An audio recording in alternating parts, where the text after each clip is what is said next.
আজকের রেসিপিটার জন্য কড়াতে সরিষার তেল দিয়ে তার মধ্যে কেটে রাখা পেঁয়াজ আর কাঁচা লঙ্কা কুচি দিয়ে ফাইনালি চপ করে রাখা বাঁধাকপি, গাজর, বিনস দিয়ে ভালো করে ভাজা ভাজা করে নিতে হবে।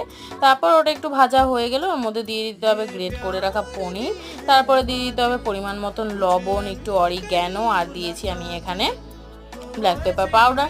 এবার সসগুলোর পাড়া তোমরা তোমাদের ফেভারিট যে কোনো সস ইউজ করে ফেলতে পারো। আমি এখানে tomato sauce, green chilli sauce আর দিয়েছি সয়া সস। এবার একটা ময়দার ডো বানিয়ে রেখেছিলাম, সেখান থেকে লেচি কেটে এরকম পাতলা করে বেলে নিয়েছি আর ময়দা আর জল দিয়ে একটা স্লারি মতন ব্যাটার বানিয়ে নিয়েছি। এবার কি ওই যে পুরটা বানিয়েছিলাম পুরটাকে দিয়ে দু সাইডটা ফোল্ড করে ভালো করে লাগিয়ে রোলের মতন বানিয়ে ফেললাম আর একদম লো আছে তেলেতে দিয়ে দিলাম। আর এগুলো একদম ভালো করে গোল্ডেন ব্রাউন করে দু সাইডটা ভাজা হয়ে গেলেই এখানে আমাদের স্প্রিং রোল একদম রেডি। ভিডিওটা ভালো লাগলে অবশ্যই লাইক সাবস্ক্রাইব করো।